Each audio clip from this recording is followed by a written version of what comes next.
এটা আমার বড় পিসি। কত হবে গো বয়স? 86 এখন চলছে বোধহয়। হ্যাঁ 86। এই বার্ধক্যে যেন না কেউ আসে, মানে আমি বলবো যেন না বার্ধক্যে এরকম একাকিত্ব জীবন যেন কারো না আসে জীবনে। তোমরা দেখে বুঝতেই পারছো যে কি অবস্থায় পরিণত হয়েছে মানুষটা। একটা সময় ছিল যখন মানে 2 বছর আগের কথা বলছি, যে 2 বছর আগেও বড় পিসির এখানে আসলে মানে যে ভালোবাসা যে যত্ন আমরা পেতাম। কাঁদছো কেন গো? কেঁদো না, কেঁদো না। সে হাত কাঁপতে কাঁপতে হাত চাটা হাত খাবার মানে নার্ভের দাবার মতো একটা ছিল, হাত কাঁপতে কাঁপতে চা আমাদের সামনে ধরে দিত। আর সেই মানুষটা দেখো কি অবস্থা হয়েছে এখন, কি মানে আমার বলতে পারছি না যে আমাদের এত যত্ন করতো। আজ 2 বছরের মধ্যে ঠিক এরকম শীর্ণকায় হয়ে গেছে। আর নিজের লোকেরা, আমরা তো ভাইপো ভাইছি, আমি এসছি আর আমার দাদা এসছে, বড়দা মানে রিলেটিভ ছেলে এসছে, আমরা তো ভাইপো ভাইছি, কিন্তু নিজের লোকেরা দেখো আয়া মাসিদের উপর নির্ভর করে ছেড়ে বাইরে থাকে। কাঁদছো কেন? কাঁদছো কেন? কি হয়েছে? কোথায় কষ্ট হচ্ছে? কোথায়? হাত পা জ্বালা করছে? আর আমি কে বলো তো? মিঠু, মিঠু মনায়।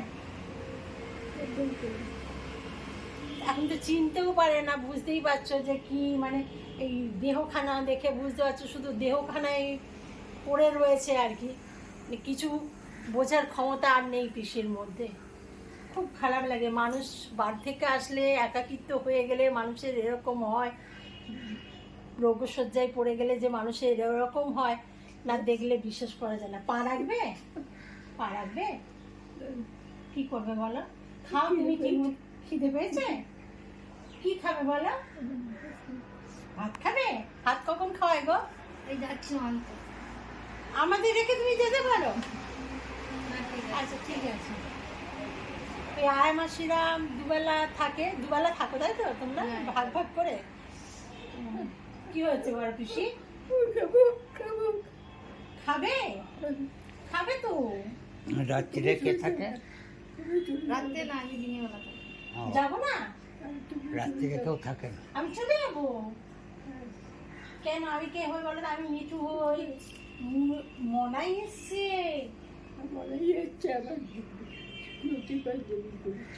হ্যাঁ ধুতি পাঞ্জাবি তুমি ওকে দেবে তো? দেবে তো? আর আমি মিঠুকে কি দেবে?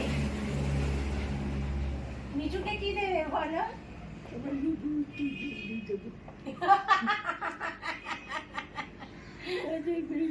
তুমি কেন এত তাড়াতাড়ি এত অসুস্থ হয়ে গেলে? আমরা কি চাইবো আমাদের বড় পিসি এরকম হয়ে থাকুক আর পারবো তোমাকে ঠিক অবস্থায় নিয়ে যেতে? কেন এমন হলো? প্রায় বোধ হয় 6 মাস হবে না রে? তুই আর আমি এসেছিলাম লাস্ট। আচ্ছা আচ্ছা, তুমি কাউকে দেখতে পাচ্ছ না? কাউকে দেখতে পাচ্ছ না? হ্যাঁ এখন তো কাউকে চিনতে পারছে না। কি অবস্থা মানুষ, সত্যি বার্ধক্যে আসলে যেন এইরকম লাস্ট পরিণতি কাউকে না দেখতে হয়। ভগবান তার থেকে নিজের কাছে ডেকে নিক, তবু বলবো ভালো। যাবো তো, তোমাকে দেখে তবে যাবো, তোমাকে ভালোবেসে তবে যাবো। দেখি একটু আদর করি।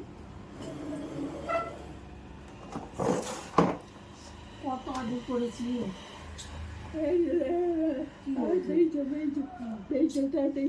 কেন কেন কেন কেন আমাদের দেখবে না? আমাদের আদর করবে না?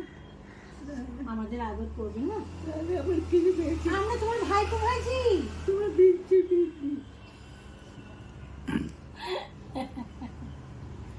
ভালো থাকো। কি বলবো, মানে ঠাকুরের কাছে প্রার্থনা করে না, তো এখন কিছু আর বলার নেই আমাদের।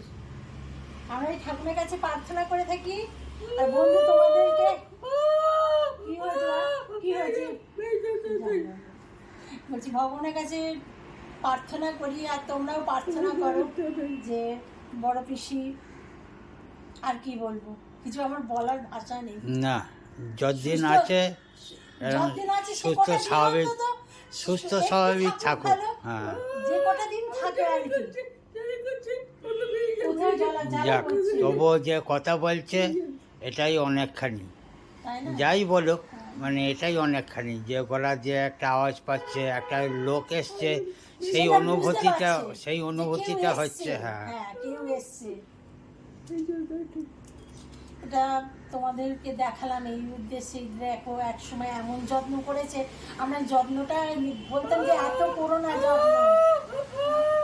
কত লোক, কত পরিচিতি, কত আদর যত্ন, ওরে বাবা। কত লোক, কত পরিচিতি, কত হসপিটালে এই জন্য ওর জন্য বলে দেওয়া, স্কুল কলেজে বলে দেওয়া, কত লোককে রেখে করেছে সব। আর আমার দাদা এসছে আমার সাথে, ওতে আমাতেই এসছি।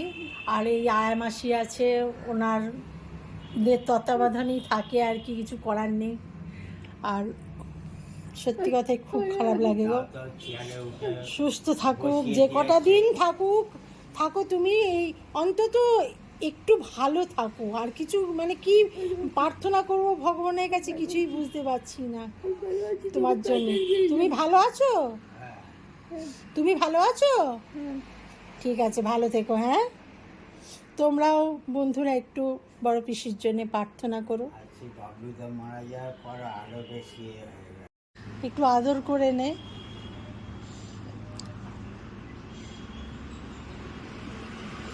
তোকে বোধহয় চিনতে পেরেছি জানিস, মনে করবার চেষ্টা করি। যে তোকে দেখছে, দেখ, বল, জিজ্ঞাসা কর আমি কে। এই দেখ, রে বল কি হচ্ছে, জিজ্ঞাসা কর না। তুমি ভালো থাকো, ভালো থাকো, ভালো থাকো, ভালো থাকো।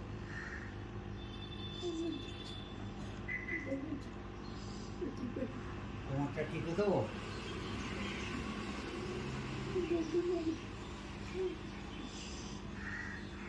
যন্ত্রণা কোথায় হচ্ছে? সারা শরীরে। আচ্ছা, দাদার সাথে কেমন কথা বলছে তোর তোমাকে সাথে। বিছানায় শুয়ে দেবো না ভাত খাবে তুমি? আচ্ছা, বাড়ি যাচ্ছি, বাড়ি যাচ্ছি। ঠিক আছে, তুমি ভাত খাও, আমি বাড়ি যাচ্ছি। ঠিক আছে। এই বাড়িটা বেলতলা রোডের একদম একদম রাস্তার উপর বাড়ি, বেলতলা রোডে, ভবানীপুর।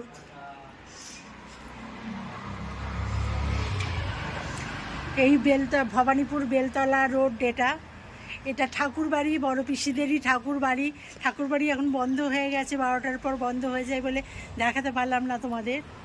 তা এই বিশাল বাড়িটা একসময় বড় পিসিরা রাজ করতো, আর একে একে পিসমশাই চলে গেছে। বাড়ির যারা সব আরও যারা বাড়ির ভাগিদার আর কি, তারাও বাড়ি ছেড়ে যে যার ছেলেদের কর্মস্থলে চলে গেছে। সুতরাং এই বিশাল বাড়িটা মানে পিসি কীভাবে আঁকড়ে নিয়ে এখনও আছে, সেটা দেখলে খুব কষ্ট হয়, খুব খারাপ লাগে। আর পিসিকে দেখলে তো এত খারাপ লাগছে, কি বলবো।